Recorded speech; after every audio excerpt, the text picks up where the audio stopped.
say to be careful. What was I saying about the fighters in the UFC? A lot of things. What are you talking? I mean, tell me right now. I want to hear.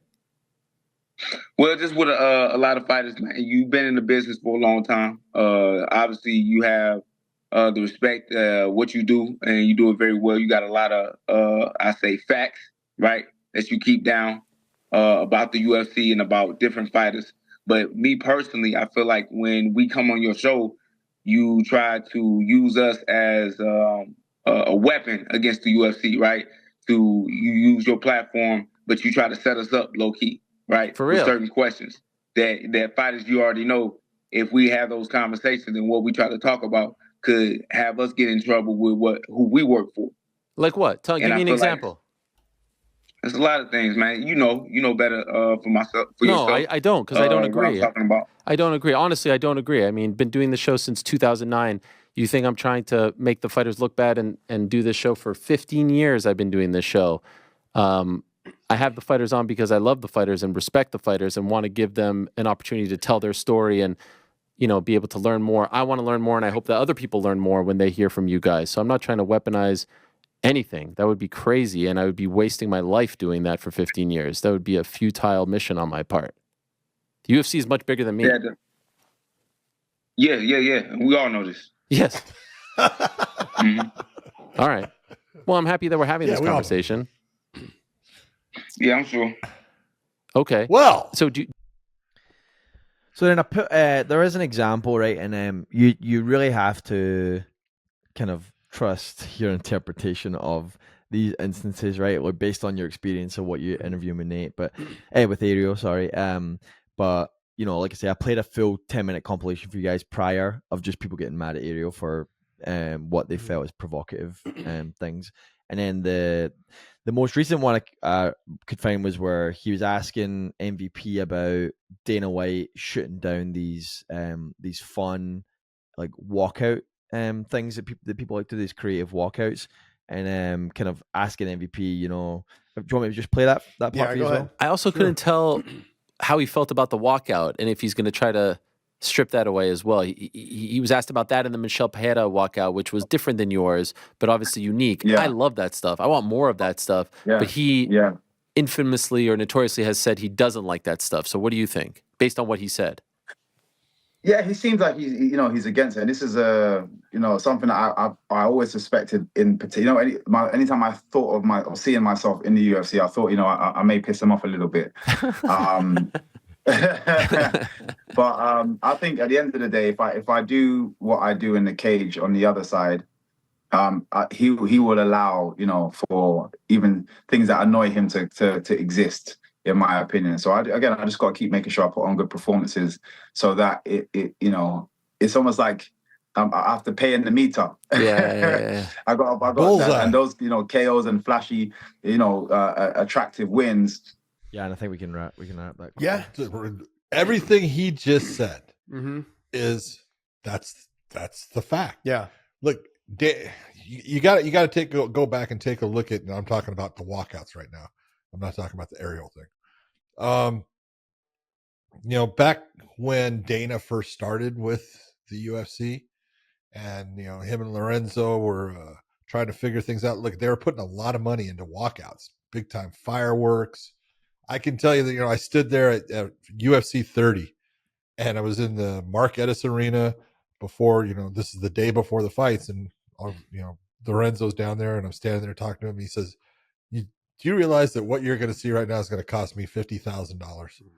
And I go, what's costing you $50,000? He goes, for the fire marshal to see the fireworks that we're going to use, I've got to do a run through. It's costing me $50,000 for that firework display. And so it's going to cost me $100,000 because then I'll do it on the night for Tito's walkout. And so they do the firework. I said, that's $50,000. Yeah. But, they did try to make a big thing of the walkouts. And if you remember, BJ Penn kind of put his own spin on their walkout because they wanted this, cool walkout. BJ Penn sprints. He sprints down the thing right into the cage, ready to go. But they did try to do that. And, for a while, they were spending quite a bit of money at a time when they couldn't spend it. And so they just went to the straight walkout, kind of like boxing. You know, it was just hey, we're film guys, and it stuck. And it's just that's the way Dana looks at it, and that's his style. But when you perform, when you put on, exciting fights, take a look at a guy named Israel Adesanya. Has he had some fancy walkouts? Yeah. He did that whole dance thing before fighting Whitaker in Australia. That whole thing, he's had the Undertaker one. He's done all that. Michael Venom Page is absolutely right. You perform for him. You put on great fights. Guess what? You want to do something special in your walkout? Okay, we'll do it.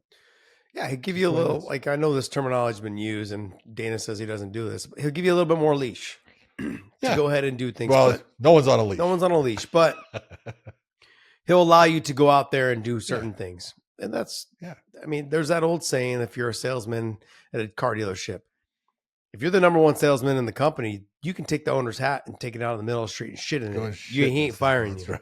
It's when you become the second and the third and the fourth best salesman. You have no say now. You do what I tell you and do it the way I want you to. That's right. The same thing applies to this. I think where we're getting off a little bit on this is that, like, with Joaquin Buckley, what he said was, you try to make the fighters look bad. And I completely disagree. He's not making the fighters look bad. I don't agree with that. Yeah. I don't agree with that at all. Ariel does not make the fighters look bad. What Ariel does is, if you go back and how he prefaced the question for MVP, is Dana's going to take this away from you. Like, it doesn't have to be about Dana every single time. Yeah. Okay. And by asking a question like this, and I thought MVP prefaced it. I thought he answered it very eloquently. He did a great job of like, no, I understand this is what it's going to be like. I've got to make my way in. I've never fought for this company. I have to tread lightly, and ask permission and figure out what I can get away with and do what I can. Yeah. Hey, it doesn't matter what you've done for other promotions. You're now working with them. They have their way of doing things, and you're going to have to fit within that. Yeah. And so asking the question the way he did, and some of the other ones from back in the past, is it's almost like a I got you question. And I think, look, some of it though is considered to be good journalism, and I'm okay with it. So there's going to be hard questions, and sometimes he'll ask those hard questions, but there's also a time and a place. Let's go back to when he had asked the Yoel Romero situation to Dana White, when he said, well, when you said you'll take care of him, what does that mean? Yeah. That's none of your business. And I get that you want to ask it, but also too, not asking it in front of. But don't be upset when the answer is it's none of your business. But then on top of that though, John, like, there's also a time and a place. If you'd have got Dana outside, probably before or after that, and said, hey, like, what do you mean by take care of him? Like, give him a little extra cash on the side, maybe push him a little bit more towards a title shot. Like, not everything off the record, but let's just say, like, are we looking, is it going to be financially, or is it going to be in terms of you're going to get taken care of with the fight that you want, or a direction towards a title shot? Like, that's definitely a different way to I guess, ask the question, not in front of everybody. And that's a stab. And I think that's kind of where some of the fighters are in the history of the fighter, like in terms of fighters asking them being asked questions by Ariel. That's what they're getting at. Why are you asking me questions they may jeopardize my relationship with the promotion? This is how I make my living. This is the people I work for. Yes, and the fighters are going to be like, fuck, man, like, you're really putting me on the spot. Because if I hesitate too long, that gets perceived like, as I'm thinking, that doesn't look good. It doesn't look good. Now, if I say what I want to say, doesn't look good either. Look, I can say this, and it's funny. I just had a long conversation with a good friend of mine this morning. Is we do things that we love to do. Ariel does his job. He loves to do his job. I love to be a fighter. I loved fighting. The company that you work for, though, doesn't mean that you love the company. You love fighting. And sometimes those companies can make you not love fighting. Oh, yeah. And so the same could be said about being a fighter. Working with media can make you not love media, and it shouldn't be that way. We should enjoy the interviews, like the excitement of being interviewed by, whether it's Ariel or Brett Nakamoto or whoever, right? Yeah. We should love that, because that means that we probably are winning. And so, and then, people like we talking about fighting for the promotions.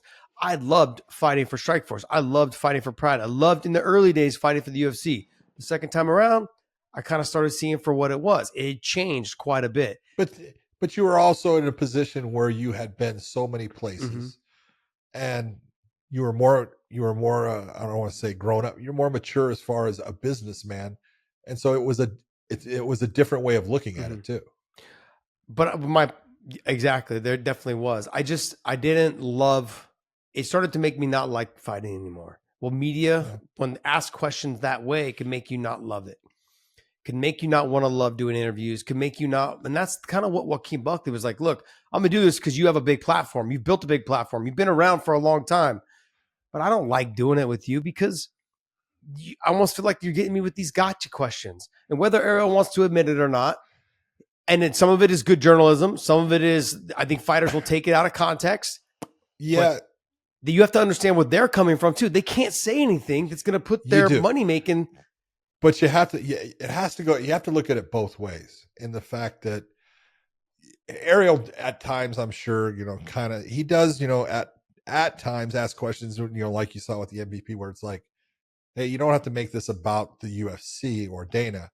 You can ask the question about, let's talk about your walkouts. Why was it, it doesn't have to be, well, I'm pitting you now against the boss. But it's also, he's in a tough position. Ariel does a good job with interviews. I've always said that. I've always thought that he's a good interviewer, actually. And for the most part, he makes, people feel good. But, how many fighters are there, Josh? And not all fighters get along. Okay. And, you interview one and there's another one out there that doesn't like that guy, and he doesn't like you. And then you interview the other one. Then all of a sudden the other one says, you're an asshole. Why did you interview that? There's sometimes you just can't That's win. true. I have it all the time. People say, oh, you hate the UFC. And it's like, I'm glad that you're in my head. Okay. Because it's just great to know that you perceive something, and it's okay if you perceive it, but I'm being honest, I love the UFC. I helped make the UFC. Okay. I absolutely love it. Now, that doesn't mean that I will not say when I think they're wrong about something. That's just the way I am. And that's just what I'm going to do. But because I say, oh, I think they're absolutely wrong for that, doesn't mean I hate the fucking company, or I hate the fact, the letters of I love the promotion. I love what they do. I think they're absolutely the best at what they do. Combat sports anywhere, it is the greatest promotion ever. It just is. They have done that and gotten to that. But you're going to have people, no matter what, when you're Ariel, you're going to have people saying that you're doing things because you hate them. 100% agree.